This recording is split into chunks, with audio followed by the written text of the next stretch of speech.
My September 11th was supposed to be a beautiful day. It was supposed to be joyful. I was having a baby. I wasn't due until September 24th, but I'd gone into labor just under 2 weeks early, but that was okay. We'd called our offices and said we weren't coming in. We were going to enjoy that one last day before we had our first child. You see, I was 30 years old, and I was right in the middle of a great American dream kind of story. We'd moved to Manhattan 4 years ago. I was from Virginia, and Guy was from Australia. We moved to New York, and we worked in the financial district. We lived in the financial district. It was a really happy time. We lived in 3 years in a really small studio apartment. So we finally decided to move to a bigger apartment, and we were so happy to be there. We had 2 bedrooms. We had a doorman and a beautiful marble lobby, but what we were most proud of was the view of the World Trade Center out most of our windows. So I was in the kitchen, and I was holding a piece of toast. I made whole wheat toast for breakfast, and I remember the butter was just kind of melting. And our whole building shook, huge explosion, and I thought a bomb had gone off in our building, which was 2 blocks south of the World Trade Center. So I yelled out to Guy, I said, a bomb, a bomb. And we looked outside, and we saw one of the World Trade Centers on fire. And already it was so bad. There were people falling through the air. There were people on the balcony. There were bodies in the street, and there was metal and glass. We made some phone calls, and then we heard the engines of Flight 175 right on top of us, and then another huge explosion. My mind and my body went eerily still. And I remember what Guy said. He said, get dressed, we're getting out of here. And so I did. And we started to pack a bag. And I don't know why I didn't already have a bag packed, like ready to go, but I didn't. And so we prepared a bag, and we put in a towel, like a pocket knife, a Leatherman, because I thought we might have this baby on the street, like we're at war. And we packed our birthing book. I don't know if we were going to refer to that, but we had it. And so we also packed an outfit for the baby, and I remember it was white with yellow ducks because we didn't know if we were having a boy or a girl. So we get down to the lobby, and Guy says, okay, let's go. Let's go to the backpack, we're going to leave. And I'm like, no way, we can't go outside. Something's going to fall and hit us. So that felt like a safe place to stay. So we stayed there, not knowing what to do or waiting for some instruction for someone to tell us where to go or what to do, and nobody knew what to do. And then all of a sudden we heard this sound that I guess sounded like an avalanche. And I thought that was it. I thought our building had been hit. I thought it was collapsing on top of us.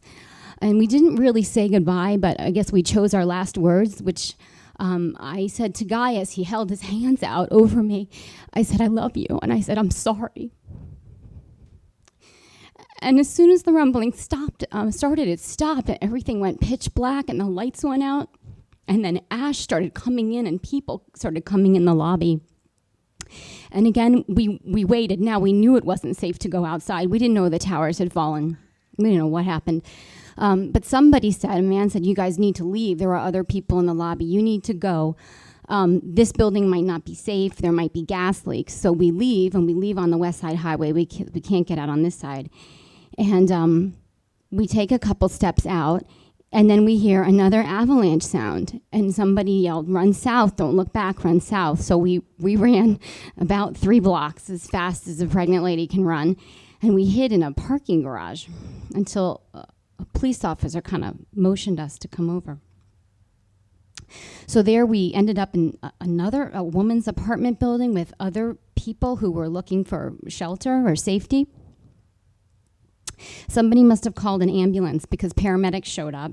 I don't know how they got there, but they said, we're here for the pregnant lady. And I said, that's me. And they took us to Beth Israel Hospital, where they examined me. Meanwhile, Guy was trying to call our doctor, Dr. Antoine. While I'm having this conversation with the doctor there, she said, well, Mrs. Langford, you're going to have a baby today. You can stay here, this hospital, or since Lower Manhattan is being evacuated, you can go to Staten Island or New Jersey. And I thought, I am not having this baby in New Jersey. So meanwhile,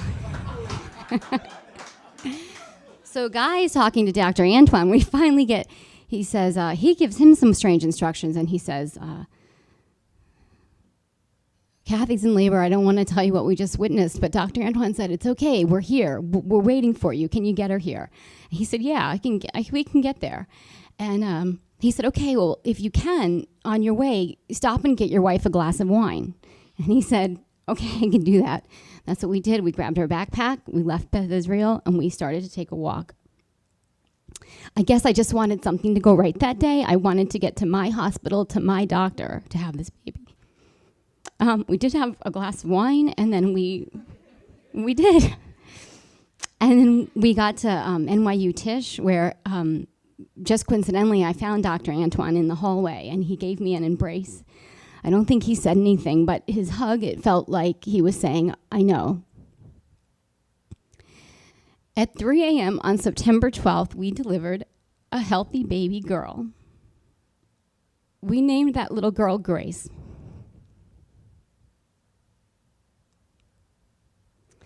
Let me tell you about Grace.